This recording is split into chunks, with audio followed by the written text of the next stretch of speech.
In this video, we're going to look at mechanisms that our body uses to prevent infections, so different kinds of barriers to block the entry of pathogens into our body. And then we will look at the innate immune system, which is our non-specific immune cells and some immune proteins that are going to start to fight off infections once they get past our preventative mechanisms. So we can look at our immune system as being broken down into three different sections.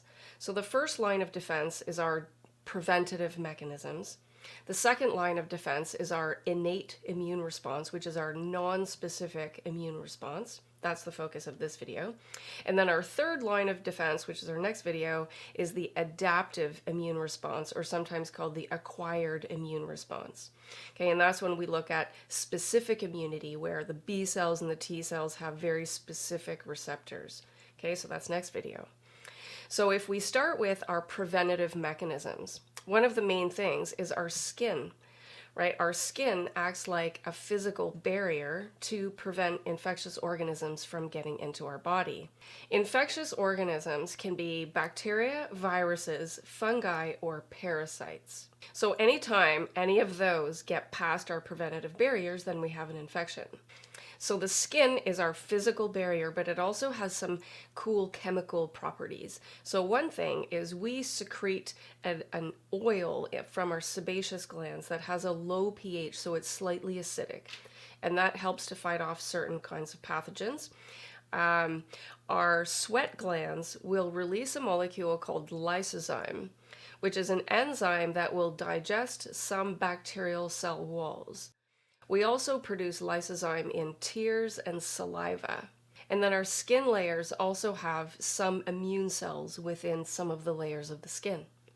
We also have mucus that is produced in the digestive tract and the respiratory tract.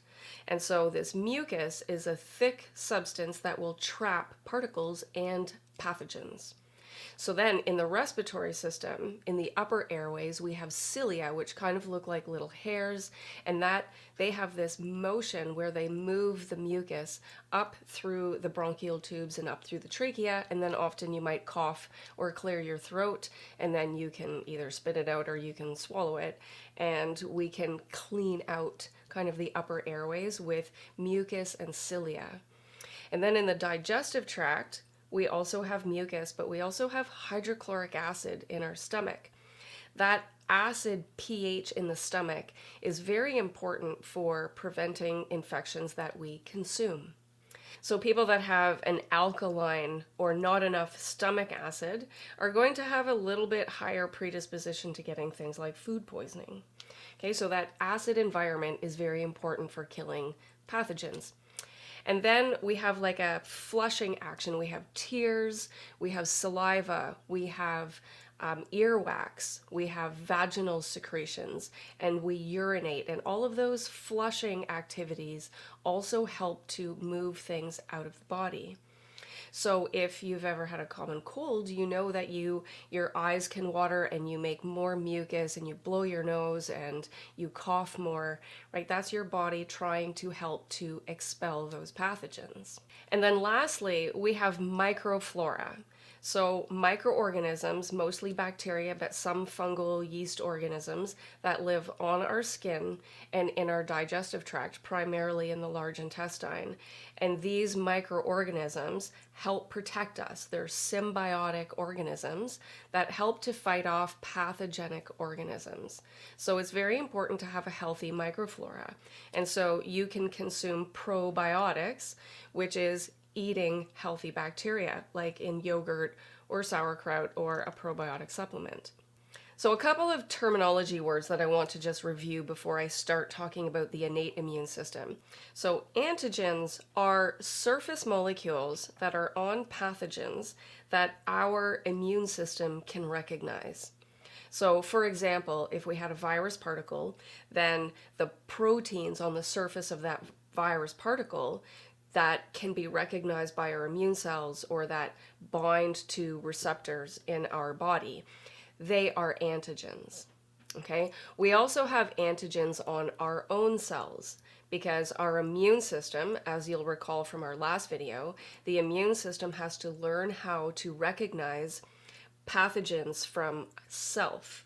So our own cells have antigens as well, but our immune system learns to not attack them in most cases, unless you have an autoimmune disease. So that's what an antigen is. Next, I want to point out that we have cytokines and chemokines, and they are molecules that are produced by immune cells or damaged self cells that will have different effects. There's at least 100 different cytokines, and they act a little bit like hormones, except for the fact that they're not endocrine. So a hormone is part of the endocrine system because it goes into the bloodstream and then travels to its target cell. Cytokines act either in an autocrine way, where they act on the cell that produced them, or they act on nearby cells, and then that is a paracrine function. Okay, so there's all kinds of different cytokines. I'm only going to touch on a few in these videos, okay, some of the key ones. They can have all kinds of functions like increasing cell differentiation, increasing cell proliferation when we have infections, signaling other immune cells to become activated. So cytokines have lots of different functions. And chemokines are molecules that attract other immune cells, sometimes called chemoattractants. And the whole system works together, stimulating other immune cells to differentiate, proliferate, and then they signal more immune cells. And it becomes almost like a positive feedback mechanism until the infection is resolved. So you will recall this diagram from the last video. We have hematopoietic stem cells that are in the bone marrow. And the bone marrow is where all immune cells begin to be produced. And we have these two lines, the myeloid and the lymphoid. So the innate immune cells that we're going to talk about in this video is our mast cells, basophils, neutrophils, eosinophils, and monocytes that will differentiate into dendritic cells and macrophages. And then also we will include our natural killer cells, because even though these are a little bit in the lymphoid pathway, they act non-specifically and they act early on in the infection. So we'll talk about neutrophils first. We can make billions of neutrophils every single day in the bone marrow, and they are usually the first cells that are going to show up at an infection, and they're the most numerous. So probably 60% of our white blood cells are going to be neutrophils. But they have a very short lifespan. Sometimes they only live for about 8 hours when they're actively fighting an infection. So neutrophils have two different ways that they can attack infectious organisms. So number one, they're phagocytic. And that means that they can engulf pathogens. Okay, so there's a few different cell types that are phagocytic, and there's a few cell types that are not phagocytic and have a chemical mechanism for killing infectious organisms. So neutrophils have both. So they're phagocytic, they can engulf and then digest pathogens. Generally, they're more active for extracellular infections like bacteria and fungus. But viruses do spend a period of time outside of cells as well, but neutrophils are primarily going to be targeting bacteria and fungus. So they can engulf them and digest them, but they can also secrete antimicrobial kinds of molecules that will kill pathogens outside of the neutrophil. One of the substances that immune cells can release that will kill pathogens is reactive oxygen species, which is basically like free radicals, and they can be very damaging to cells, including our own cells. So sometimes immune cells will secrete substances to kill pathogens, but it also inadvertently kills our own cells. And this is one reason why you can get a sore throat when you're sick. Right? So the sore throat can be partly caused by things made by the pathogen, but also by your own immune system. So next we have macrophages and dendritic cells. So monocytes are always kind of circulating around through the lymphatic system and the blood vessels and the tissues. And when monocytes come in contact with an infectious organism, they will differentiate into macrophages or dendritic cells. Now, these are extremely important innate immune cells because they play a very significant role activating the adaptive immune response. That's in our next video. So macrophages and dendritic cells are also phagocytic, so they will engulf pathogens. When they engulf the pathogens, they're going to digest them and chop them up into little pieces, basically. And then they do a weird thing where they take pieces of the pathogen that they've just engulfed and they present it on the surface of the cell membrane. And this is called antigen presentation. I'll explain it in a bit more detail in the next video, but for now, just think about macrophages engulfing a pathogen, chopping it up, and then putting pieces on the surface. Now, the reason they do this is because those antigens on the surface will now activate B cells and T cells.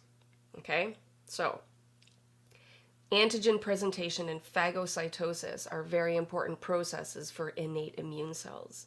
Macrophages and dendritic cells can also engulf dead cells. So when our cells die from, say, a viral infection, macrophages will also clean up dead cell debris. Okay, so they're kind of like Roombas. They go around and they just sort of clean up the mess after an infection as well.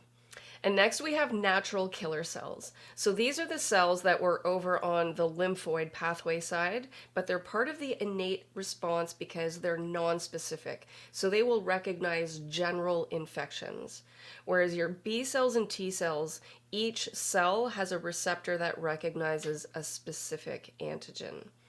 Okay, so our natural killer cells, they function in a slightly different way. So they are more targeted to our cells that are infected with a virus. So they will kill virus-infected cells, and they will kill tumor cells. So when we produce cancer cells, sometimes we form cancer cells because of DNA mutations. These are the cells that help to get rid of those. Okay, now these cells are not phagocytic, so they don't engulf cells. They will release a molecule. They release a few different things actually. So one thing is called perforin, which I'll explain in more detail, and also proteases that are enzymes that digest proteins. Okay, so one of the molecules is called perforin, and perforin basically creates a protein that perforates cells.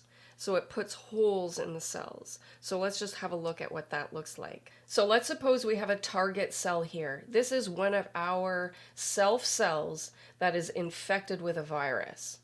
Okay, so we've got some viral proteins in here, and this natural killer cell recognizes that this cell is infected. So this is our natural killer cell.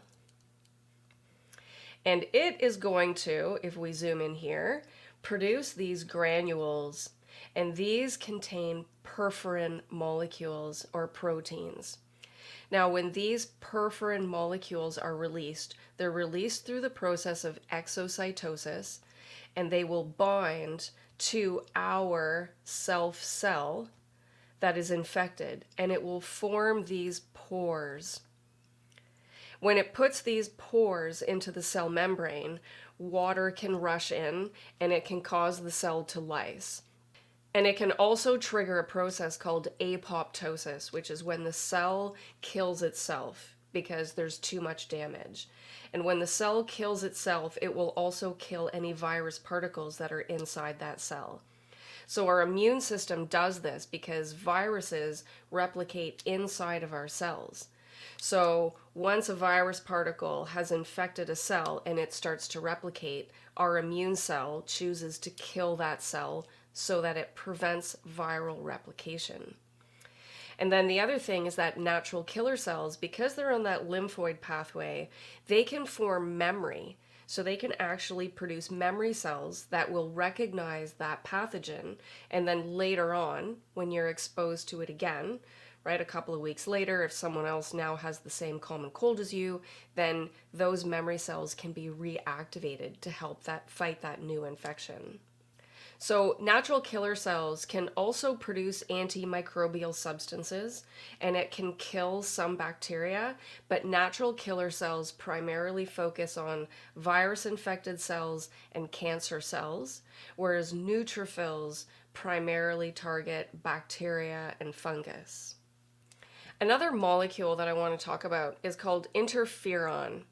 So there's a whole family of interferons, and many of them have slightly different functions, but some interferons can be produced by cells that are infected with a virus. And then these interferons have a very cool mechanism of action. So let's suppose you have a normal throat epithelial cell here getting infected by a common cold virus. That virus is going to go inside the cell, and then it's going to start replicating. Now, this infected throat epithelial cell is going to start producing interferon. Interferon will then act on a nearby cell that is not infected. So this cell is going to die either because it will go through apoptosis and kill itself, or because a natural killer cell will come along and kill it. But before it dies, it has one last effort to try to save nearby cells, and it produces interferon. Now, when the interferon binds to the uninfected cell, then it is going to trigger this new cell to make molecules that are basically antiviral molecules. So it will digest any kind of messenger RNA. Then, when this cell gets infected with a virus, it will have these proteins, these digestive proteins, already in the cytoplasm, so that when a new virus particle comes along, it will not be able to replicate. It might still be able to get into that host cell, but it will not be able to replicate. So interferons can help nearby cells to produce antiviral digestive enzymes that will block viral replication. So that's a pretty cool process. Of course, viruses always continue to evolve, and things like influenza have figured out how to infect cells without stimulating interferon production. So there's always this little sort of evolutionary battle going on between viruses and bacteria and our immune cells. And we're always adapting and changing, right?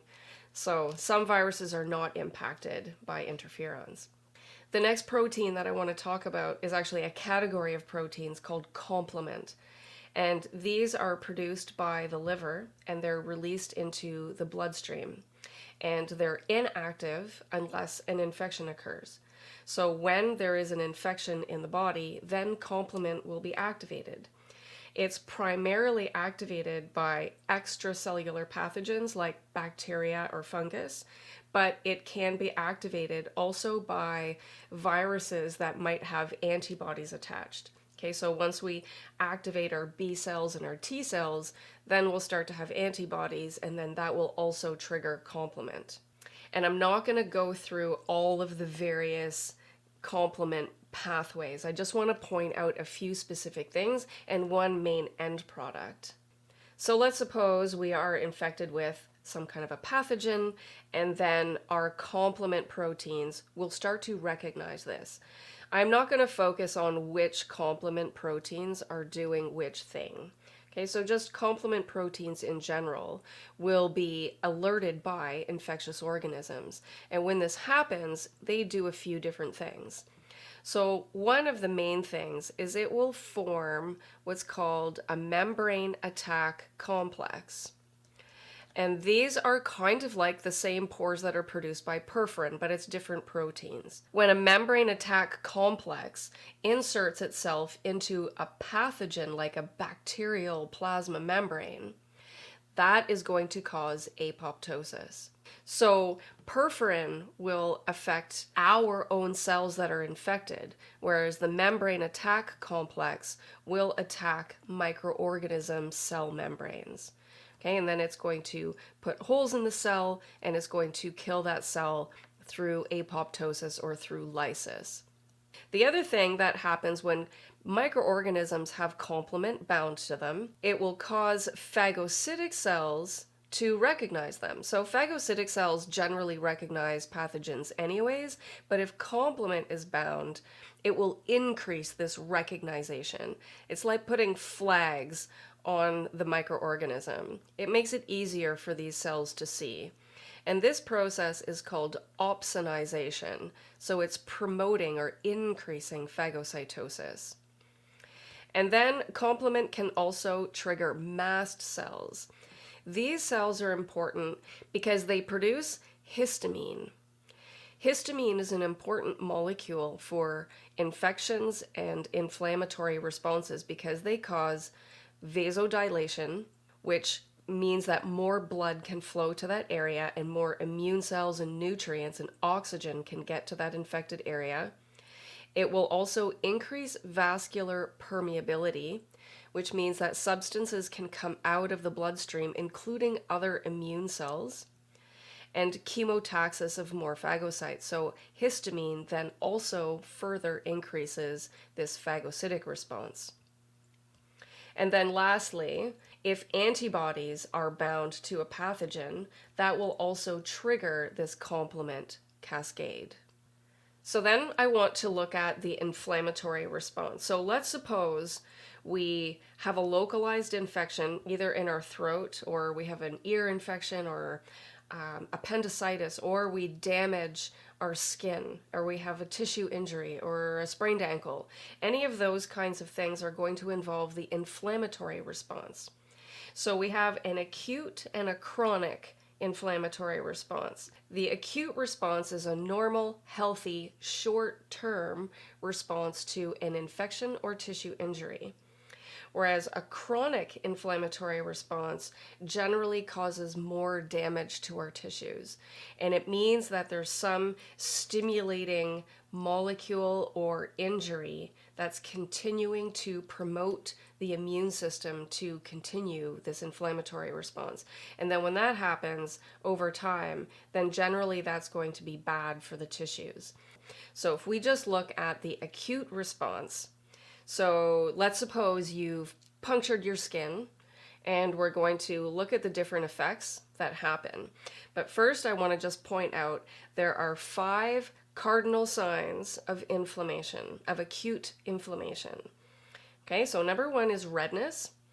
Number 2 is heat. Number 3 is pain. Number 4 is swelling.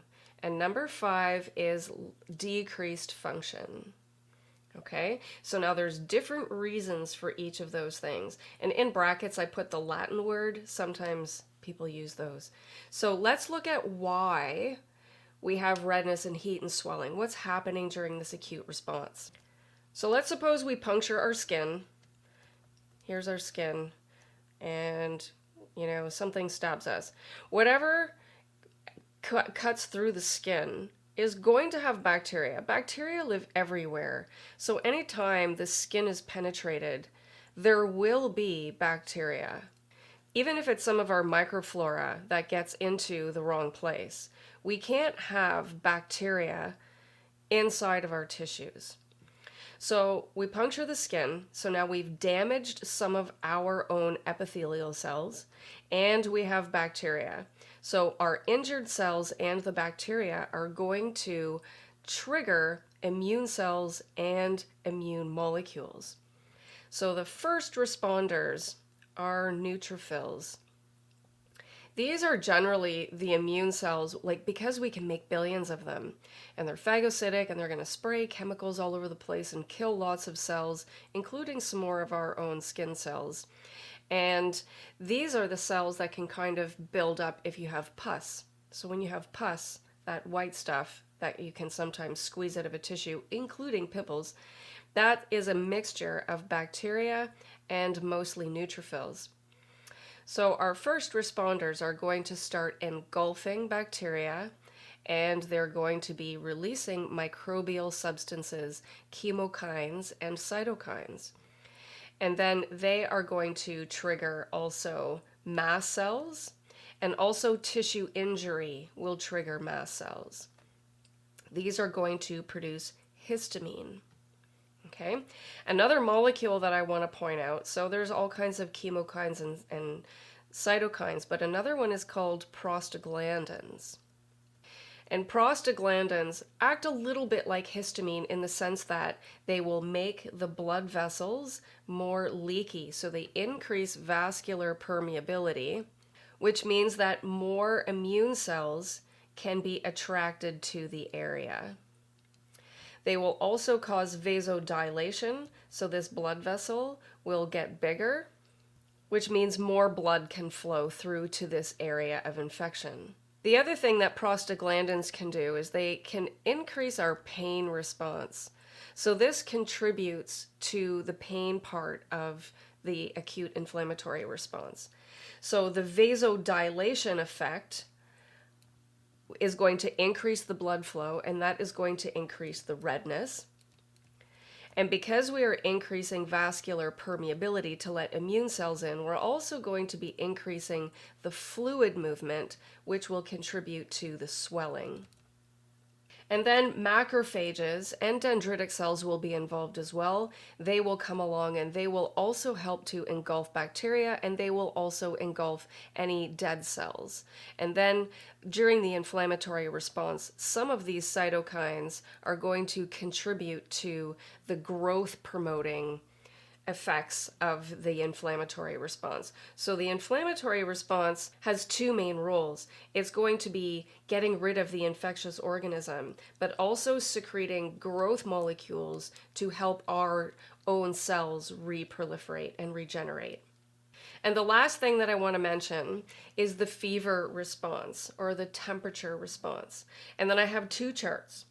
So the fever response will happen with some kinds of infections. In our brain, our hypothalamus is our temperature regulation integrating center. And the hypothalamus decides that our body temperature should be 37 degrees Celsius. But if it is stimulated by molecules called pyrogens, it will increase that set point. Okay, so we will still have the same normal negative feedback mechanisms. Temperature information will go to the hypothalamus. And if it's now 38 degrees, but your hypothalamus has changed the set point to be 39 degrees, then you're going to feel cold and you're going to start shivering. Okay, so this usually a fever, it starts with chills and feeling cold because your body is trying to warm up to the new set point. And then often it will overshoot a little bit, and then you're going to feel hot, and then you will start sweating, and then you'll have that hot phase. And sometimes when we have a fever response, we can sort of alternate or cycle through feeling cold and chills and hot and sweaty. Okay? And this is dependent on your hypothalamus changing the set point. So now, a normal body temperature is 37 degrees. And we can increase our body temperature a little bit, and it can actually be beneficial. If your body temperature goes up 38 to 39 degrees, that is generally considered beneficial because a few things will happen. When we increase our body temperature, first of all, the microorganisms are not as adapted to that. Things that infect us prefer 37 degrees. So when we increase to, say, 39 degrees, it makes the pathogen less able to reproduce. But that increase in temperature also increases our immune function. It will increase cell proliferation, and it will increase the migration to the infected areas. Okay? But what happens if our fever or our body temperature gets too high? Then our own cells and our immune cells are not going to function properly. Okay, so a little bit of a fever response can be beneficial, but too much fever response is going to be detrimental. So once your fever reaches about 39.4 degrees Celsius, then we would usually need to take a drug called an antipyretic. An antipyretic is a drug that reduces fever, like Tylenol or acetaminophen. Okay, At 42 degrees, that can be fatal. And then just for reference, 35 degrees, so 2 degrees colder, that's hypothermia. So our body temperature has a bit of a narrow window before it can start causing damage to us. So now I have two charts, and there's just couple other cell types that I want to point out very briefly. So we've talked about neutrophils. Most numers, they're the first responders. They're phagocytic, but they can also release microbial substances or bactericidal substances. They primarily target bacteria and fungal, like extracellular infections. Macrophages, these are super important because they are not only phagocytic, but they are antigen-presenting cells. We'll talk about that next video. They are involved in all types of infections and inflammation and tissue injury. Natural killer cells, these are not phagocytic. They kill microbes using perforin and proteases. They are very important for killing virus-infected cells, our own cells that are infected with a virus, and cancer cells. And they also have the ability to develop memory. Mast cells we talked about, they produce histamine. They are involved in allergic reactions, also tissue injury and inflammation and local infections. So basophils can also play a role in allergic reactions. And then eosinophils, this was our other innate immune cell that I wanted to mention briefly. They play a role in parasitic infections, and they can also be involved in asthma and inflammation. And histamine, just one other quick and interesting thing, is that histamine can also make you itchy. So if you ever have an inflammatory response or an allergic reaction and you feel really super itchy, that's because of histamine. And these were some of the proteins that we talked about.